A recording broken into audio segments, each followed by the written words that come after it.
नमस्कार दोस्तों, मैं गौरव चौधरी स्वागत करता हूं एक बार फिर से आप सबका आपके अपने परिवार स्वाध्याय सीरी में। कल जो हमने टॉपिक देखा था वो ख़त्म हो चुका है। हमारा जो टॉपिक था लास्ट टाइम वो संधि हमने बिल्कुल लास्ट कर दिया है। और मैं समास के बारे में आपको कुछ बता रहा था ताकि थोड़ा सा वर्बली आप लोग उससे कनेक्ट हो सको। और संधि को बिल्कुल लास्ट कर चुके हैं हमने। संधि में लगभग 7 से 8 क्लास हमारी संधि से टोटल 7 से 8 क्लास लगभग रही होगी, या कुछ ज़्यादा भी हो सकती है। लगभग 2 हफ्ते संधि चली होगी। तो संधि को इस तरह से आपको समझाने की कोशिश की गई है कि आप लोगों को एक्स्ट्रा पढ़ने की कोई आवश्यकता ना हो, ज़्यादा से ज़्यादा आपका वहीं पे कवर हो जाए। अगर आप लोग हर एक नियम को अच्छे से पढ़ोगे, अच्छे से पढ़ने की कोशिश करोगे तो फिर कोई प्रॉब्लम नहीं होगी। बस आप लोगों को चाहिए कि जितना नोट्स आपने बनाए हैं उसे साथ साथ आप पढ़ते रहे। अगर आप साथ साथ पढ़ते रहोगे तो सब कुछ आसान ही लगेगा। आज हमारा नया टॉपिक जो होगा, जो हम आगे पढ़ेंगे, वो होगा समास। और आप लोगों ने वैसे नोट तो कर ही लिया होगा। आप लोगों ने जितना भी आज तक आप लोगों को पढ़ाया गया है वो आप लोगों ने सब कुछ नोट तो कर ही लिया होगा, और करना भी चाहिए बच्चों। अगर नोट नहीं करोगे तो प्रॉब्लम हो जाएगी, क्योंकि जल्दी ही एग्ज़ाम आने वाले हैं। और वैसे भी आज के 25,000 यूपी पुलिस का जो 50,000 की आने वाली थी वैकेंसी, शायद वो 25,000 ना हो जाए। 25,000 वैकेंसी यूपी पुलिस का जो वो भेजा गया है प्रस्ताव, वो चला गया है। अब देखते हैं आगे क्या होता है। वैसे वैकेंसी तो आएगी, ये तो कंफर्म है। 50 आओ 25 आओ वो आयोग तय करेगा, लेकिन ये है क्योंकि चुनाव है 2022 में, तो वैकेंसी ज़रूर आएगी यूपी पुलिस की। जैसे लेखपाल की वैकेंसी एकदम आ गई। जो लेखपाल की वैकेंसी 2018 से और 2018 के बाद आज तक चल रही है। 2018 में उसके बाद ओबीसी की जो वैकेंसी नहीं थी उसकी वजह से इसे कैंसिल कर दिया गया था। जनरल की और ओबीसी की जो वैकेंसी नहीं थी उसकी वजह से इसे कैंसिल कर दिया गया था। तो उस वजह से अब दोबारा दी गई है। क्यों? क्योंकि चुनाव नज़दीक है और जल्दी से इसे क्लियर भी कराया जाएगा। ये तो यूपी का फंडा होता है। यूपी का क्या, सब राज्यों का यही फंडा होता है। सबको राजनीति करने से ही तो मतलब है। बच्चे क्या करते हैं, पढ़ते हैं नहीं पढ़ते हैं, इनकी लाइफ का क्या होगा, कैसे होगा, किसी को कोई मतलब नहीं है। और मेहनत से पढ़ाई करिए। अगर कोई बोलता है कि वैकेंसी नहीं आएगी, तो उसकी बात पे ध्यान नहीं देना, क्योंकि लोगों का काम तो है कहना, और वो तो कहेंगे। लोग अपना काम कर रहे हैं, आप लोग अपना काम करते रहे। ठीक है, पढ़ाई करिए अच्छे से। और आज का हमारा टॉपिक हम शुरू करते हैं। आज का हमारा टॉपिक होगा समास।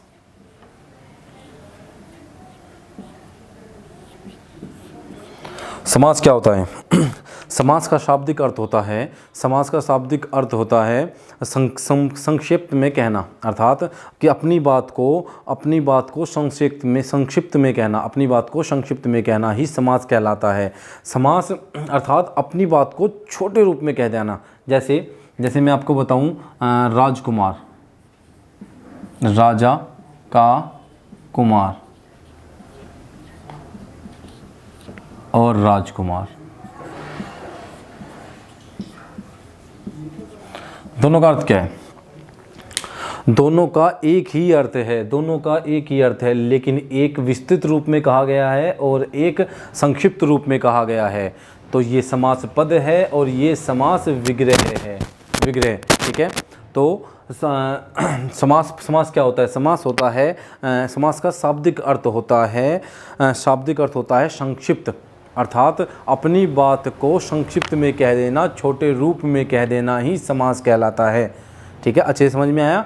जैसे मैं अगर जाके कहता हूँ कि राजा का कुमार कहाँ है, तो थोड़ा बड़ा भी हो गया और थोड़ा सा अजीब सा भी लगेगा। लेकिन मैं अगर कहता हूँ कि राजकुमार कहाँ है, तो थोड़ा अच्छा भी लगेगा और दोनों का अर्थ भी सेम ही होगा। तो ये ज़्यादा अच्छा लगता है थोड़ा सा, है ना, इसके मुकाबले। तो राजकुमार का भी वही अर्थ है जो राजा का कुमार है, इसका मतलब यही तो है। लेकिन ये विस्तृत रूप है और ये संक्षिप्त रूप है, अर्थात छोटा रूप है। तो समास का शाब्दिक अर्थ क्या हुआ? समास का शाब्दिक अर्थ है संक्षिप्त। ठीक है, अर्थात अपनी बात को संक्षिप्त रूप में कह देना या फिर छोटी रूप में कह देना ही समास कहलाता है। ठीक है, दो या दो से, देखिए डेफिनेशन को कुछ अच्छे से समझने की कोशिश करते हैं ताकि आप लोगों को अच्छे से समझ में आ सके। दो या दो से अधिक शब्द, ये दो शब्द है। 2 या 2 से, इनसे अधिक भी हो सकते हैं। ठीक है, 2 या 2 से अधिक शब्दों का आपस में संबंध बताने वाला जो कारक चिन्ह होता है या जो परसर्ग होता है, दो या दो से अधिक शब्दों का आपस में जो संबंध बताता है, उस कारक चिन्ह या परसर्ग चिन्ह का लोप हो जाने पर इन दोनों शब्दों से जो स्वतंत्र शब्द बनता है वह सामासिक शब्द कहलाता है। क्या? वह सामासिक शब्द कहलाता है या फिर समस्त पद कहलाता है। क्या कहलाता है? सामासिक पद या समस्त पद कहलाता है। और इन दोनों शब्दों के मिलने की जो प्रक्रिया है अर्थात जिनसे ये बनते हैं वो समास कहलाता है। ठीक है, वो समास कहलाता है। एक बार फिर से मैं आपको बताता हूँ, क्योंकि आपके एग्जाम में ऐसे ही पूछा जाता है कि समास क्या होता है, समास का अर्थ क्या होता है, समास की डेफिनेशन क्या होती है। यूपी पुलिस, लेखपाल सब में ये क्वेश्चन आते हैं। जब उसको डेफिनेशन से क्वेश्चन देना हो, थोड़ा सा टफ बनाना होता है, तो वो डेफिनेशन से ही पूछता है, डेफिनेशन से ही क्वेश्चन देता है। जैसे समास का शाब्दिक अर्थ क्या होता है, आपको ऑप्शन दे देगा संक्षिप्त, विस्तृत, लघु, संक्षिप्त, विस्तृत, दोनों, इनमें से कोई नहीं। ठीक है, तो समास का शाब्दिक अर्थ होता है संक्षिप्त, अर्थात अपनी किसी बात को छोटे रूप में कह देना या फिर किसी भी बात को संक्षिप्त में कहना ही समास कहलाता है। ठीक है, अब डेफिनेशन को नोट करना है, बस समझने की कोशिश करनी है और सब कुछ हमारे ऊपर छोड़ दीजिए। थोड़ा सपोर्ट करिए बच्चों, थोड़ा अपने दोस्तों तक वीडियो को पहुंचाइए। अगर आप लोगों को अच्छी लगती है तो दोस्तों तक पहुंचाइए। अगर आप लोगों को लगता है कि हाँ जो पढ़ाया जा रहा है वो समझ में आ रहा है। चलिए अब डेफिनेशन लिखते हैं। समास,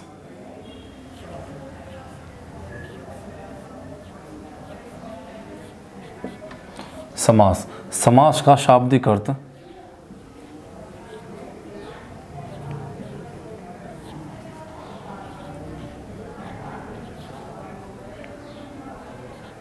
समास का शाब्दिक अर्थ, समास का शाब्दिक अर्थ संक्षिप्त होता है।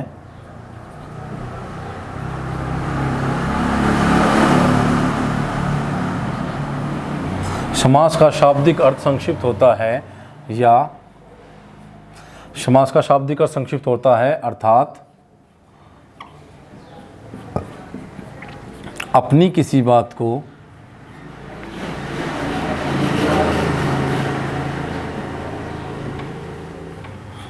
किसी बात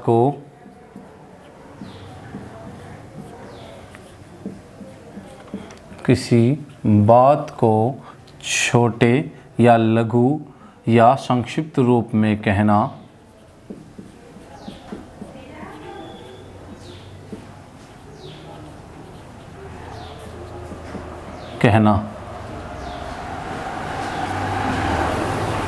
समस्त पद कहलाता है या समास कहलाता है।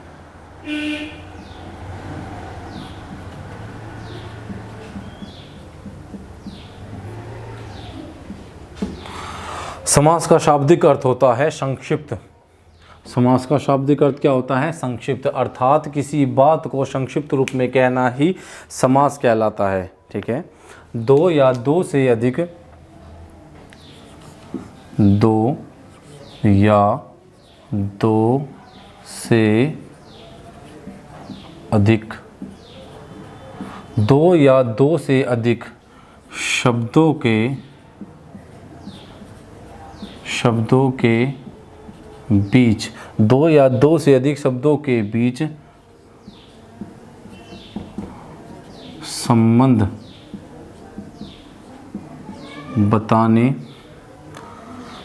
बताने वाले कारक चिन्ह,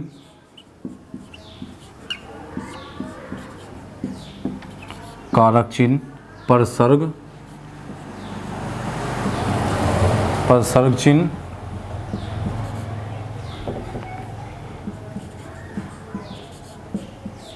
दो या दो से अधिक शब्दों के बीच संबंध बताने वाले कारक चिन्ह या परसर्ग चिन्ह का लोप हो जाने पर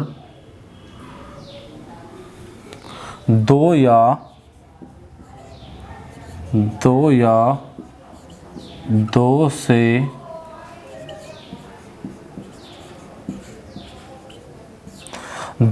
दो से अधिक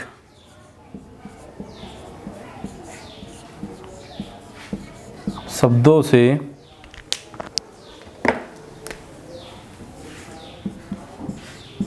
से जो स्वतंत्र शब्द बनता है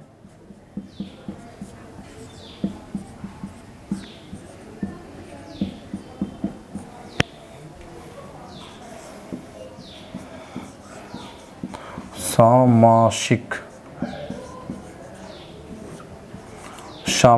शब्द या समस्त पद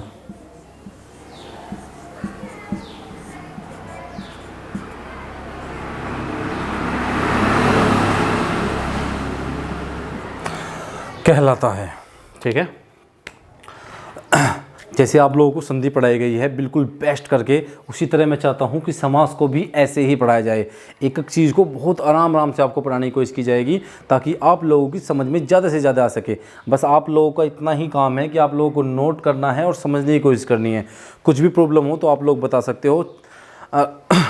ठीक है, समास का शाब्दिक अर्थ क्या होता है? समास का शाब्दिक अर्थ होता है संक्षिप्त अर्थात छोटा। ठीक है, समास का शाब्दिक अर्थ होता है संक्षिप्त या किसी बात को संक्षिप्त रूप में कहना ही समास कहलाता है। ठीक है, दो या दो से अधिक शब्दों के बीच संबंध बताने वाले चिन्ह या प्रसर्ग का जब लोप हो जाता है तो उन दो या दो से अधिक शब्दों से जो स्वतंत्र शब्द बनता है उसे सामासिक शब्द या समस्त पद कहते हैं। ठीक है, जैसे की बात करूं मैं, राजकुमार, थोड़ा आसान होगा इसे समझना, राजा का कुमार,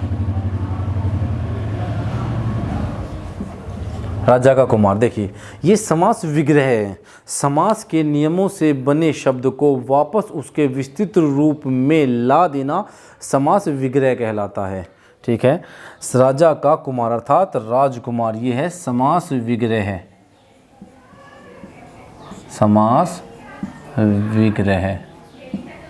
ठीक है, और राजा का कुमार से अगर हम अगर इसका इसे समास के रूप में लेके चले, मतलब इसको इसके संक्षिप्त रूप में बोले तो क्या बोलेंगे? राजकुमार, राजकुमार।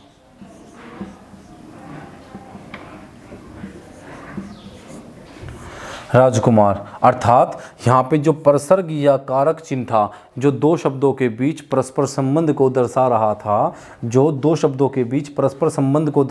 था, ये का, इसे बोलते हैं कारक चिन्ह या प्रसर्ग चिन्ह, इसका लोप हो गया। देखिए यहाँ से का कहीं पे है? नहीं है, अर्थात इसका लोप हो जाने पर जो स्वतंत्र शब्द बनता है वह सामासिक शब्द या समस्त पद कहलाता है। क्या कहलाता है? वह सामासिक शब्द या समास पद या समस्त पद, एक ही बात है, इसे समास पद भी बोल सकते हैं, समास पद। अब ये तीनों बातें यहाँ पे मैं लिख चुका हूँ अच्छे से। देखिए दो या दो से अधिक शब्द है, दो शब्द है, दोनों शब्दों के बीच संबंध कौन बता रहा है? का बता रहा है।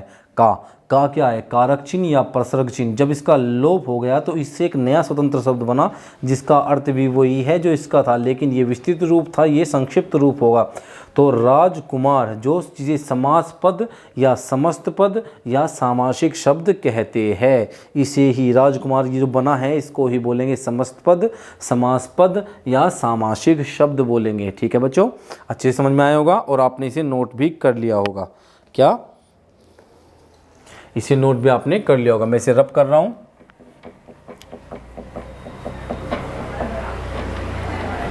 बस बच्चों यही है कि आप लोग थोड़ा सपोर्ट करते रहिए, हम तो अपना बेस्ट देते ही रहेंगे।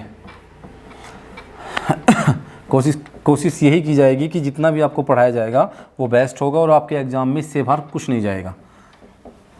और इस बात की तो बिल्कुल गारंटी है कि इससे बाहर तो कुछ जाएगा ही नहीं, क्योंकि जितना भी आपका टॉपिक है उसको डीपली जाके समझाया जाएगा। और डीपली समझाने का मतलब है फिर उससे बाहर क्या जाएगा?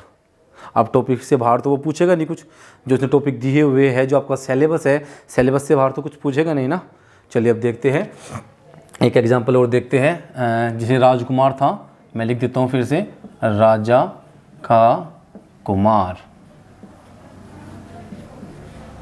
ये क्या है? समास विग्रह।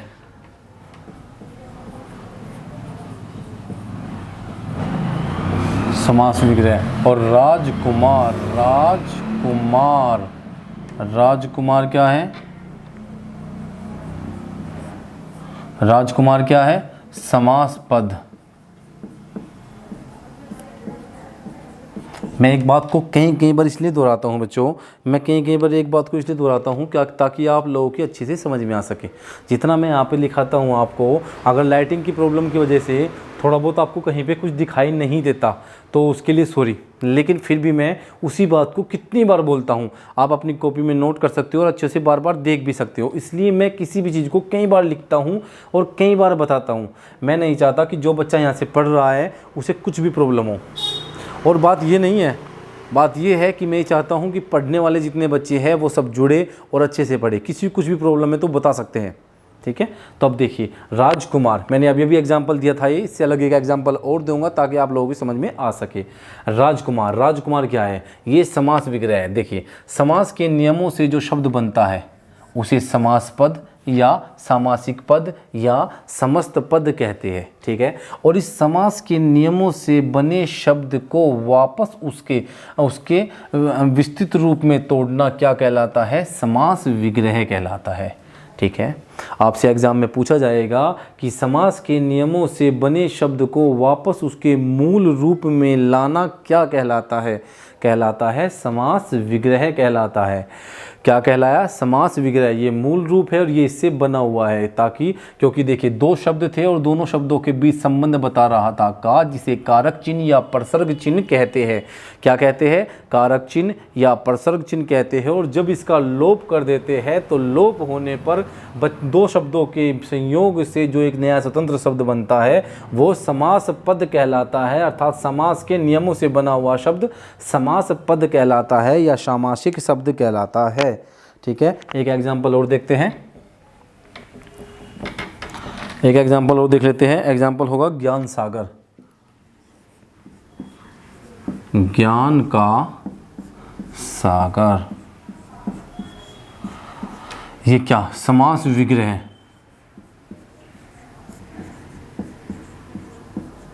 ये समास विग्रह है और समास के नियमों से बना हुआ शब्द होगा ज्ञान सागर। ज्ञान सागर क्या हुआ? ज्ञान सागर। देखिए ज्ञान का सागर क्या हुआ? ज्ञान का सागर समास विग्रह, और ज्ञान सागर हुआ आपका समास पद या सामासिक पद। समास पद, समास पद या सामासिक शब्द या समस्त पद, ठीक है। तो ज्ञान सागर मूल रूप है और उससे जो कारक चिन्ह था का, इसका लोप हो गया और इसका लोप होने कर बचे हुए जो शब्द थे उन शब्दों से एक नया स्वतंत्र शब्द बना जो समास के नियमों से बना है, वो कहलाया समास पद या सामासिक पद या समस्त पद कहलाता है। और समास के नियमों से बने शब्द को वापस उसके मूल रूप में ला देना ही क्या कहलाता है? समास विग्रह कहलाता है, ठीक है।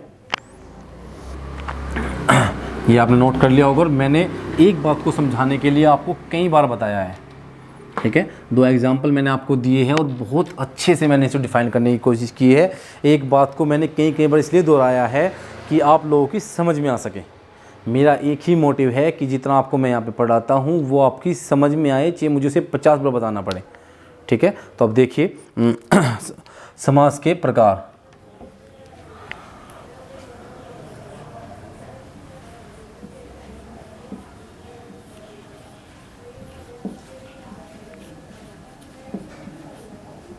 समास के प्रकार। समास के कितने प्रकार होते हैं? समास के 6 प्रकार होते हैं। कितने?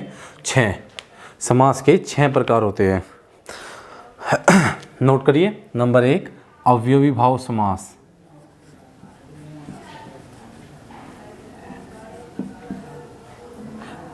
अवयवी भाव समास क्या हुआ? अवयवी भाव समास। नंबर 2 पर होगा आपका तत्पुरुष समास। क्या हो गया? तत्पुरुष समास।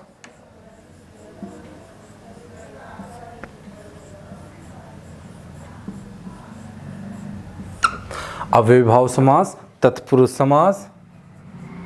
नंबर 3 पर होगा आपका कर्मधारय समास।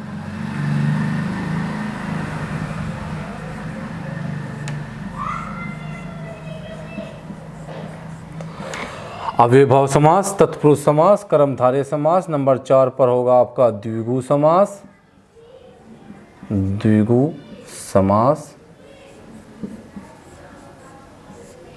नंबर 5 पर होगा आपका द्वंद्व समास, द्वंद्व समास। और नंबर 6 पर होगा आपका बहुव्रीहि समास। क्या होगा? बहुव्रीहि समास।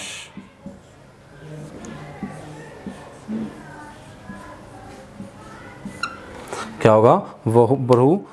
बहुव्रीहि समास।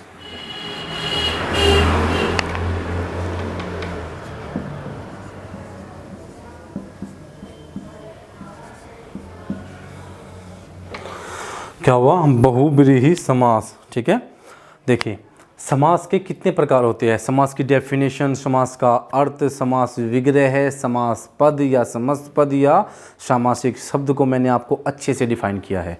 कोशिश की है कि एक एक लफ्ज़ बाय लफ्ज़ आपको याद हो, क्योंकि एग्ज़ाम में पूछा जाएगा, ताकि आप लोग उससे अच्छा ही कर सको। जो आपसे पूछा जाता है आपको उससे ज़्यादा नॉलेज होनी चाहिए। ठीक है, और समास के प्रकार देखते हैं। समास के कितने प्रकार होते हैं? समास के 6 प्रकार होते हैं। आपका अव्ययभाव समास, तत्पुरुष समास, कर्मधारय, द्विगु, द्वंद्व और बहुव्रीहि। अब दोबारा देख लीजिए, अवयवी भाव समास, तत्पुरुष समास, आपका कर्मधारय समास, द्विगु समास, द्वंद्व, बहुव्रीहि समास। ये समास के 6 प्रकार होते हैं। अब नंबर 1 और हम नंबर 1 को डिफाइन करते हैं, और ऐसे ही धीरे धीरे हम ये 6 के 6 जितने भी ये 6 के 6 समास के प्रकार को अच्छे से पढ़ेंगे। इसमें कुछ भी नहीं छोड़ा जाएगा आप लोगों के लिए। ठीक है, अब हम देखते हैं नंबर 1, अव्ययी भाव समास।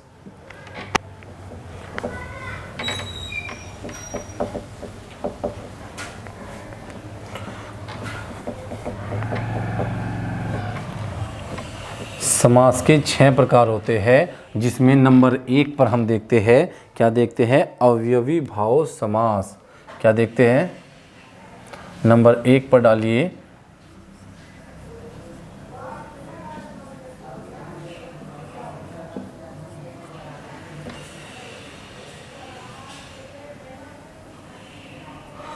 अव्ययी भाव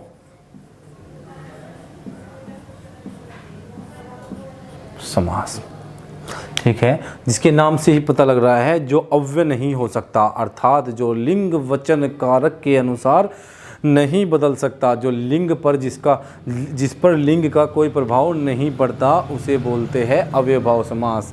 जो लिंग वचन और कारक पर हर रूप से समान रहता है, जिस पर इसका कोई प्रभाव नहीं पड़ता, नाम से ही जिसे पता चलता है अव्ययभाव समास। ठीक है, जिस समास का प्रथम पद प्रधान होता है, जिस समास का प्रथम पद प्रधान होता है और उत्तर पद गौण होता है, प्रथम पद प्रधान होता है और उत्तर पद गौण होता है, और जिसका प्रथम पद अव्यय होता है, अर्थात क्रिया विशेषण अव्यय होते हैं, क्रिया विशेषण अव्यय होता है, वे अव्ययी भाव समास कहलाते हैं। ठीक है, कुछ समझ में आया? मैं दोबारा बता रहा हूँ। समास अव्ययी भाव समास क्या होता है? अव्ययी भाव समास वह होता है जिस पर लिंग वचन कारक का कोई प्रभाव नहीं पड़ता, अव्ययी भाव समास कहलाता है। अव्ययी भाव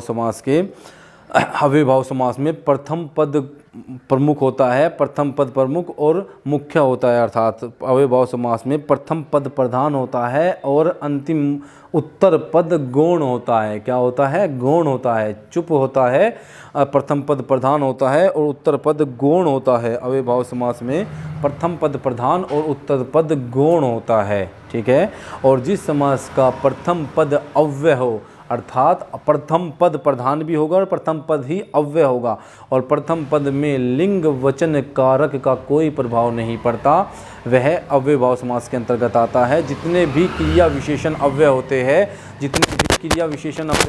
वे सभी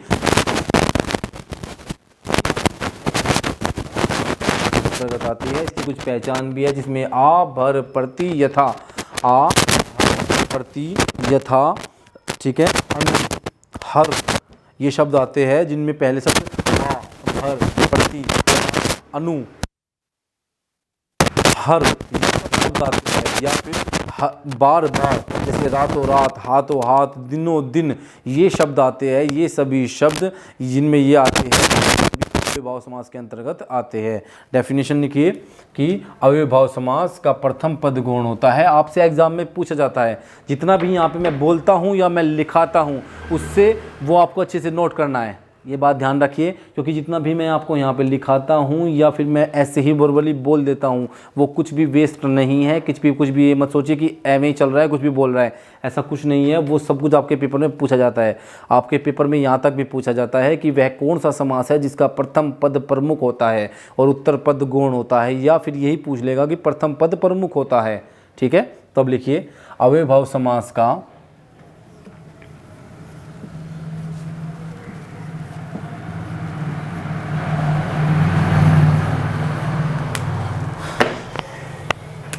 अव्ययीभाव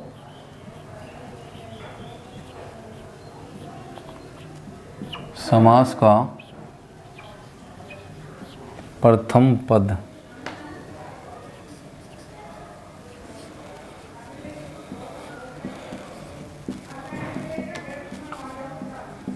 अव्ययीभाव समास का प्रथम पद प्रमुख होता है, वह उत्तर पद गौण होता है। उत्तर पद गौण होता है।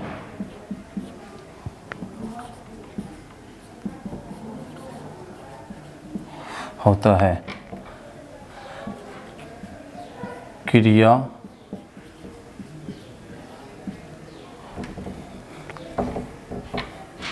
इसमें प्रथम पद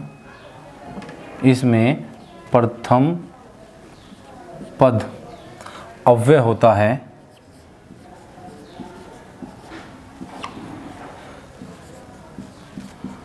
इसमें प्रथम पद अव्यय होता है, अर्थात इसमें प्रथम पद अव्यय होता है।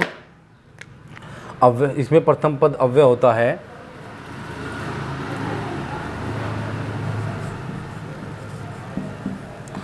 अर्थात जो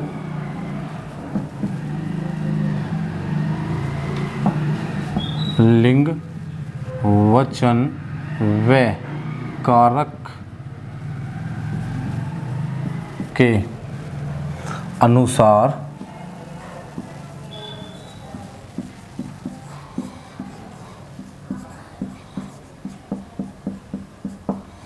परिवर्तित नहीं होते हैं। लिंग होते हैं आपके स्त्रीलिंग और पुल्लिंग, ठीक है, स्त्रीलिंग और पुल्लिंग, ठीक है।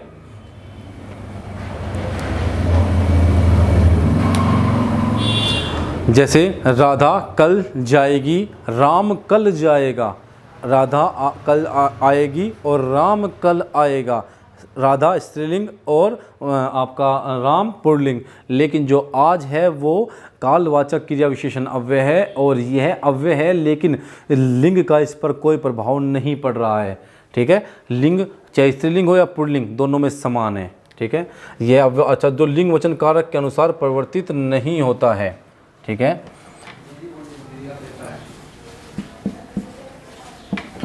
क्रिया विशेषण अव्यय अव्ययीभाव समास के अंतर्गत आते हैं।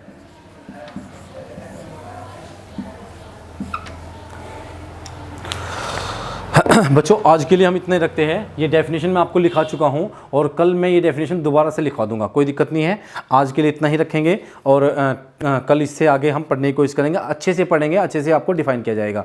बस आप लोग सपोर्ट करिए। आप लोग अगर वीडियो आप लोगों को अच्छी लगती है तो लाइक करिए, क्योंकि आपके लाइक करने से एक सपोर्ट मिलता है, ठीक है बच्चों। और जैसे कि आप लोग शेयर करोगे, दोस्तों तक पहुँचाओगे, तो आपका परिवार बड़ा हो जाएगा, तो और अच्छा हो सकेगा, ठीक है। और बेस्ट करने की कोशिश करेंगे। बस ज़्यादा से ज़्यादा दोस्तों को जोड़िए अपने, और दोस्तों अगर आपको अच्छा लगता है तो ज़्यादा से ज़्यादा दोस्तों को जोड़िए अपने, ठीक है। चैनल को सब्सक्राइब करिए, लाइक करिए और बेल आइकन दबा लीजिए। आज के लिए इतना ही रखते हैं, धन्यवाद।